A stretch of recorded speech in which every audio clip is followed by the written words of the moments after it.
bendiga. Vamos a iniciar este capítulo 18 del libro que estamos leyendo, Job, un hombre de resistencia heroica. Arrepentimiento total, como debe ser. Es difícil cultivar un corazón humilde en una cultura beligerante. Dicho de otra manera, es difícil encontrar un espíritu de arrepentimiento en una sociedad contenciosa. Muy rara vez oímos decir, me equivoqué, lo siento de verdad, quisiera perdonarme por favor. Pero ¿con qué frecuencia oímos lo contrario? Lo voy a demandar, lo voy a llevar a los tribunales. Lo que sigue es un ejemplo clásico de cómo piensa nuestro mundo. No solo es una historia real, sino que también obtuvo el primer premio del concurso de abogados penalistas en los Estados Unidos en el año 2002. Un abogado de Charlotte, Carolina del Norte, compró una caja de puros especiales muy caros y luego los aseguró contra fuego, entre otras cosas. Después de un mes, luego de haberse fumado todos esos estupendos puros y sin siquiera haber hecho el primer pago de la prima de la póliza, el abogado demandó a la compañía de seguros. En su reclamo, el abogado dijo que los puros se habían perdido en una serie de pequeños fuegos.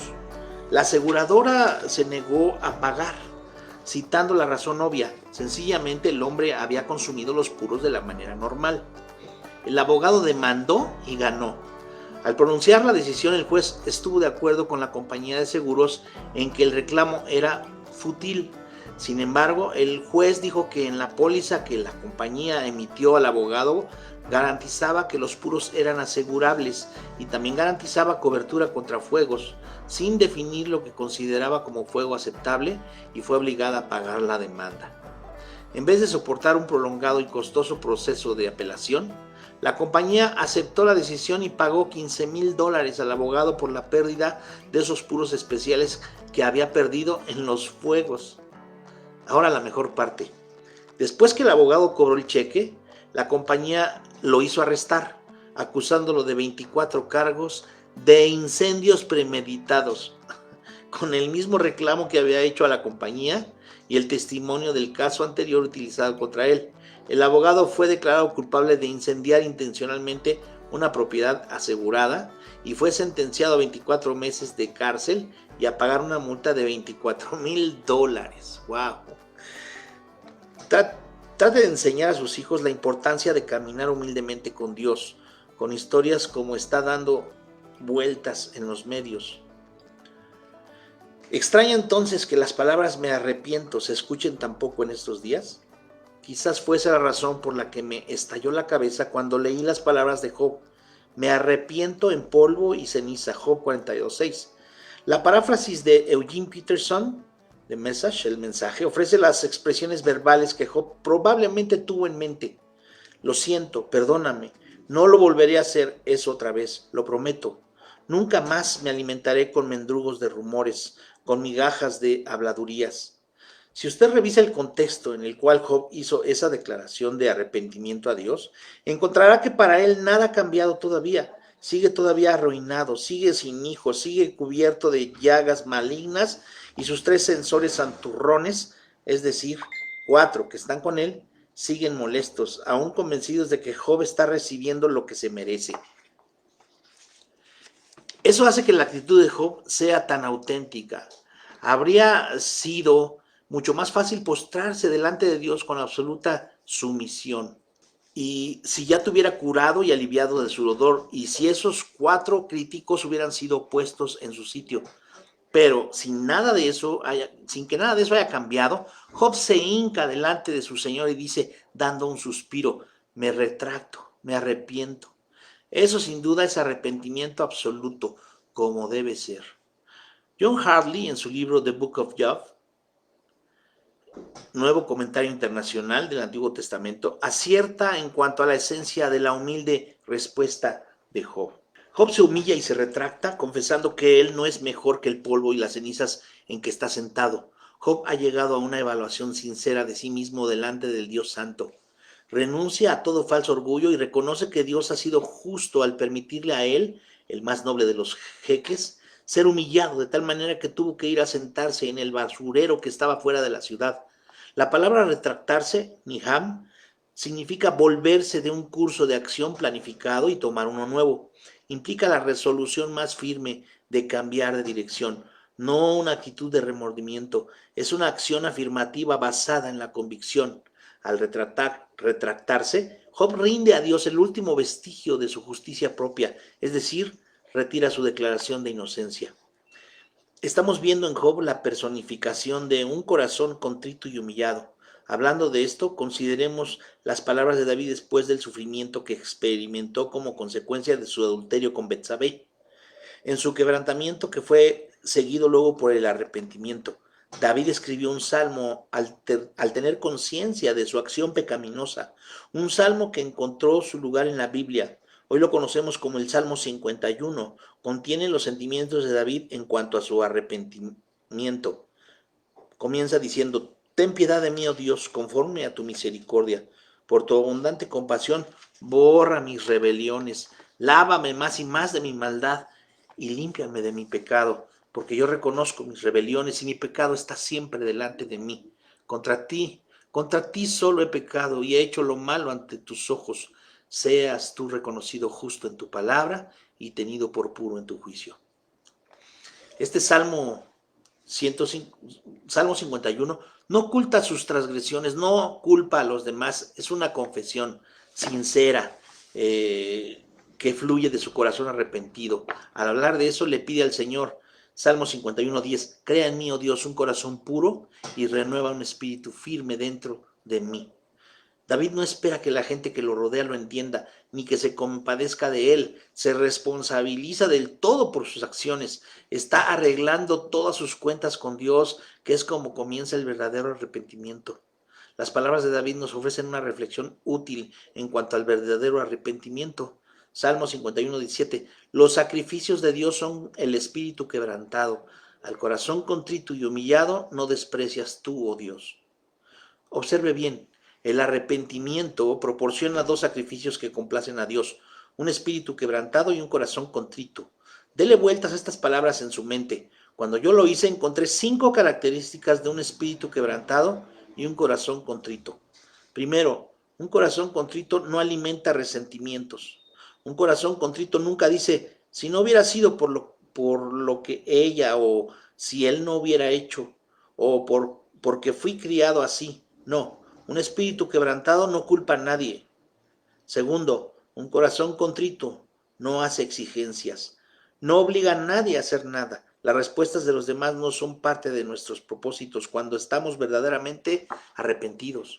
Tercero, un corazón contrito no tiene expectativas. No espero que me traten bien, no espero que la gente me entienda o me perdone. Eso puede suceder con el tiempo, pero no es algo que espera el corazón contrito. Cuarto, un corazón contrito no ofrece condiciones. Nada de sí, quizás, pero, nada de regateos. Quinto, un espíritu quebrantado y un corazón contrito no esperan favores.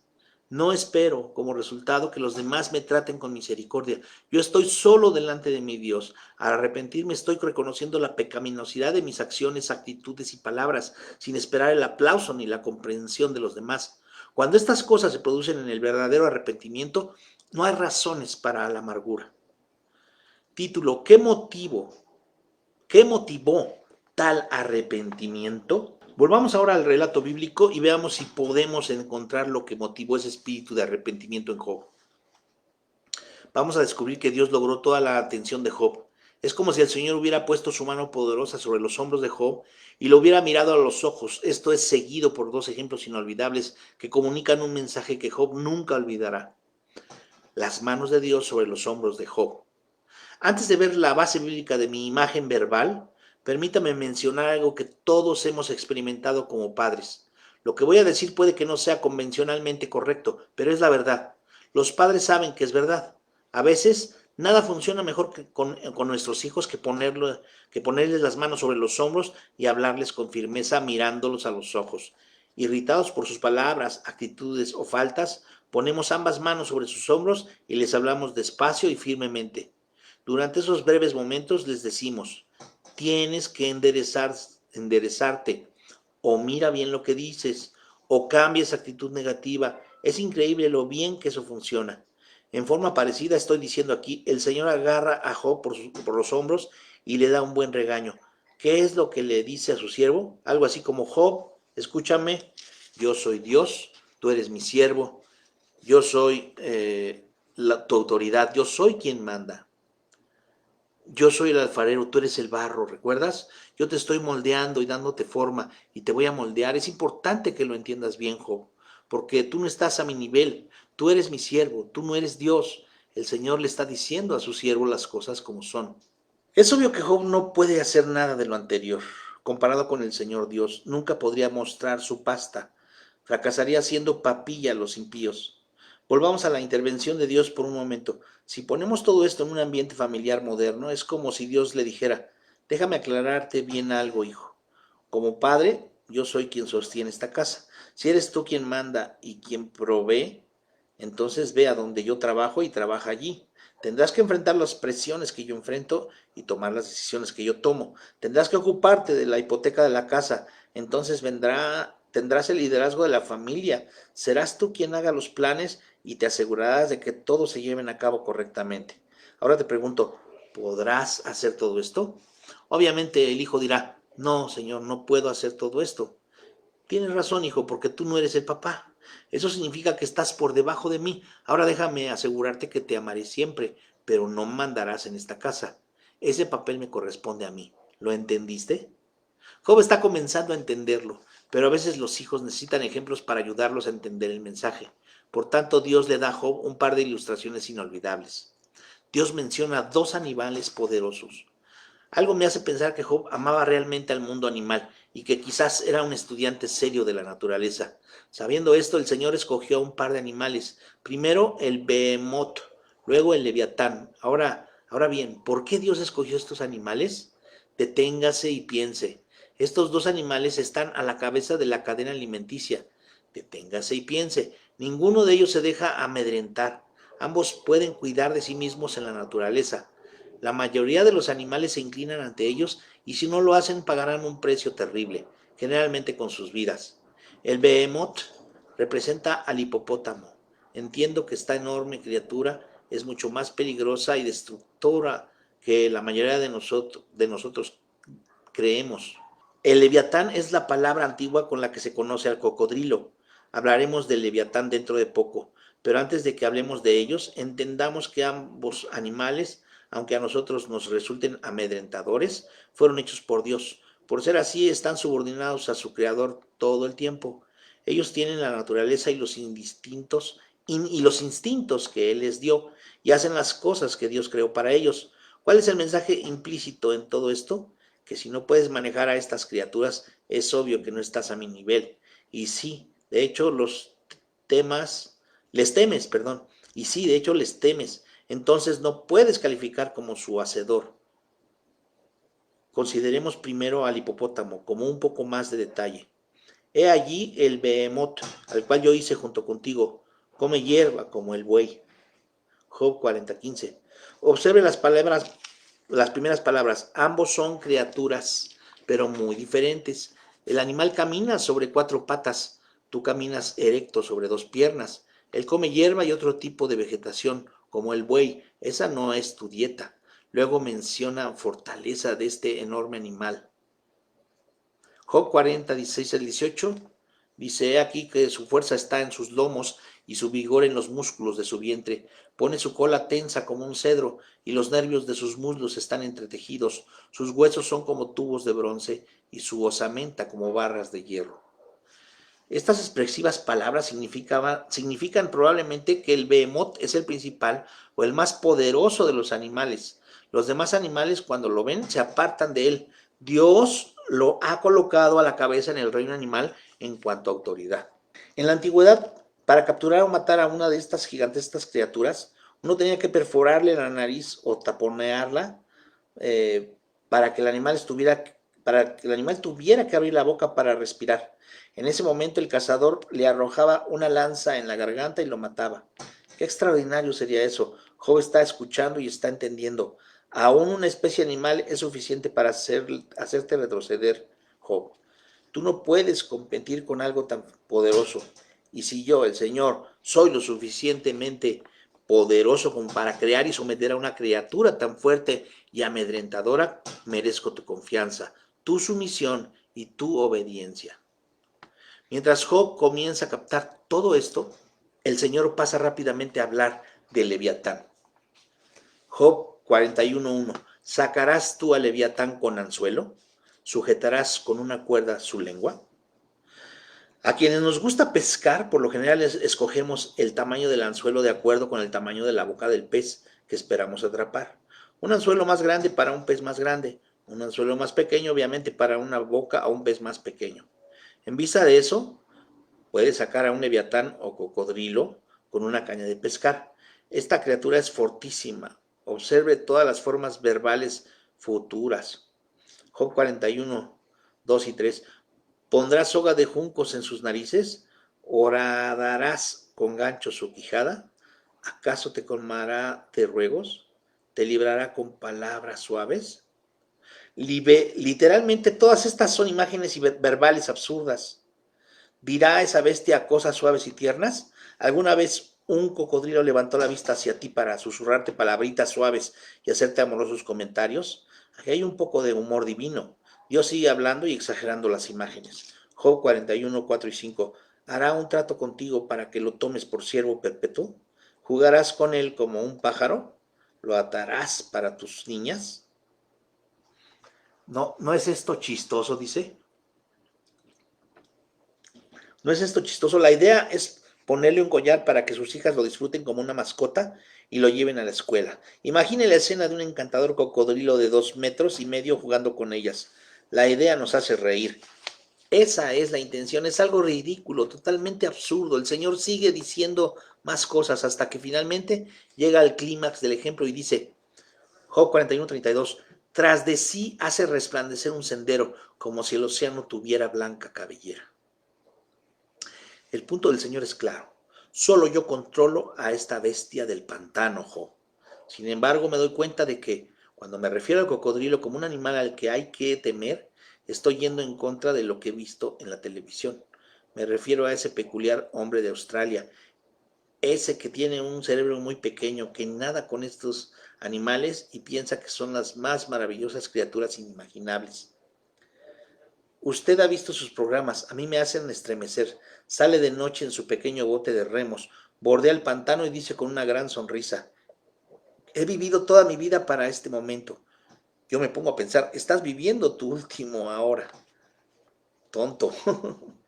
Luego se desliza por esas aguas oscuras y nada hasta ver a un cocodrilo de cerca de 4 metros de largo y dice algo así como, oh, miren esos dientes, son hermosos. Pero cuando yo miro esos dientes pienso, podrían destrozarte, tonto. Sal del agua. El tipo es casi un bocado de comida para el animal. Jamás va a llegar a viejo. ¿Sabe lo que empeora la cosa? El hombre se casó con una mujer a la que también le gustan estos animales. También los agarra y los abraza. Hay algo morboso en todo esto. Y para hacer peor el asunto, creo que ninguno de esos dos australianos leyó jamás Job 41. Dios está aclarando que el cocodrilo no fue hecho para que fuera una mascota. Vive en los pantanos y es feroz. Es un animal sediento de sangre. Es brutal y asesino, pero repito, totalmente sumiso a su creador. El cocodrilo no puede funcionar fuera de ciertos parámetros específicos, de los límites que Dios ha establecido para ese reptil. Hace exactamente aquello para lo cual fue creado. Nada porque Dios lo hizo un nadador excelente y se alimenta con carne porque Dios le dio ese apetito. Dios lo hizo todo y Él es el dueño de todo. Vea otra vez el recordatorio de Dios. Él pone todo esto en perspectiva. Job 41:11. ¿Quién me ha dado primero para que yo le restituya? Todo lo que hay debajo del cielo mío es. Dios hace a Job otra afirmación, mirándolo directamente a los ojos. Job, tú eres mío, tú eres barro en mis manos. Yo estoy haciendo una gran obra y tienes que confiar en mí en medio de todo este ministerio. Título, ¿cómo respondió Job? Job escucha todo este mensaje tan extraño. Cuando Dios se acerca al final de su segundo discurso, subraya su punto principal. Menosprecia todo lo que es alto. Él es el rey de todas las fieras arrogantes. No sé si lo hizo, pero Job pudo muy bien haber lanzado sus brazos al aire y decir de repente, Ya escuché bastante, ya lo entendí, Señor. Recordemos que Job había dicho antes, si solo él viniera a hablar conmigo, le presentaría mi defensa. La implicación parece haber sido, Dios me debe una audiencia. Después de la manera que he vivido y por todo lo que he pasado, lo menos que él puede hacer es presentarse delante de mí. Detente, Job, no somos nosotros quienes le damos el guión a Dios. No tenemos la prerrogativa de dictar los parámetros del plan de Dios o de formular los detalles de la respuesta de Dios. Eso no nos corresponde a nosotros, ya que todo lo que hay debajo del cielo le pertenece a Él. Job ve todo eso ahora y se arrepiente. Su respuesta es magnífica. Job respondió y dijo, Job 42:2, reconozco que tú todo lo puedes y que no hay plan que te sea irascible. No hay plan que te sea irrealizable. Ya se trate de crear al hipopótamo o a darle al cocodrilo su férrea voluntad y su naturaleza feroz, o de crear a las bestias del bosque y de las selvas, o del aire o de debajo de los mares, incluso al hombre o a la mujer. Esto me recuerda a las palabras del rey Nabucodonosor después de sus años de locura, después que finalmente recuperó la razón.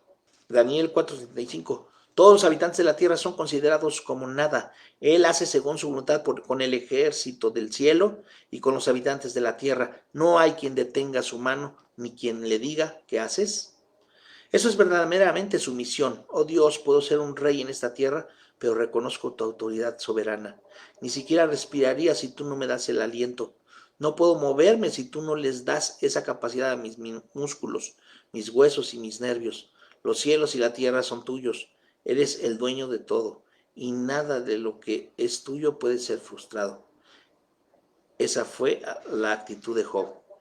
Con absoluta humildad, Dios sigue diciendo, ¿quién es ese que encubre el consejo con palabras sin entendimiento? Ciertamente dije cosas que no entendía, cosas demasiado maravillosas para mí, las cuales jamás podré comprender. Job 42:3.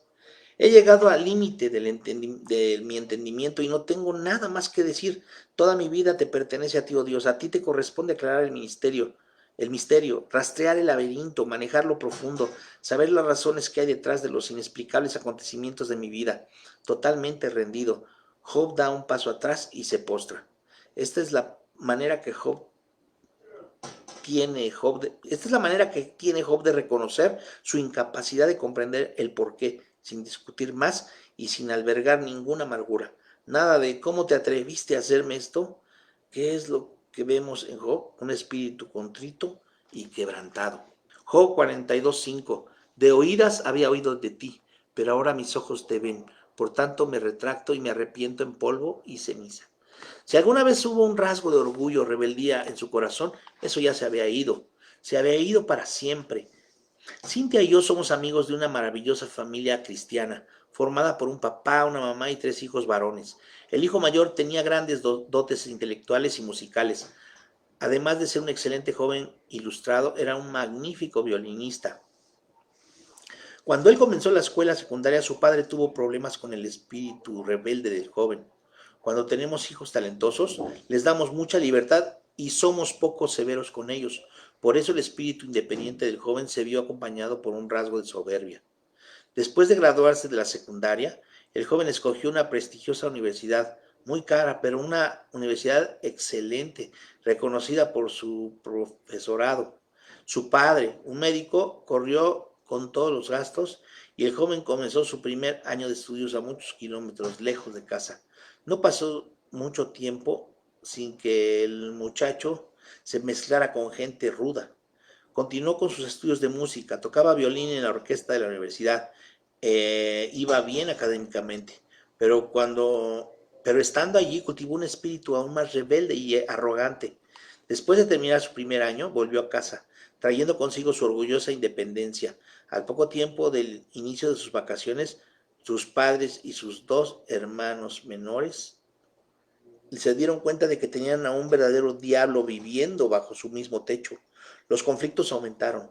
Su actitud arrogante, terca, insolente, afectaba la armonía de la familia. Un día, al final de la tarde, el padre no aguantó más.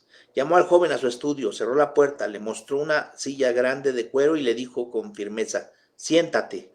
Luego le lanzó un discurso que el muchacho jamás olvidaría. Todo lo que tú tienes es mío. Te he comprado hasta la más mínima pieza de ropa que tienes en tu closet.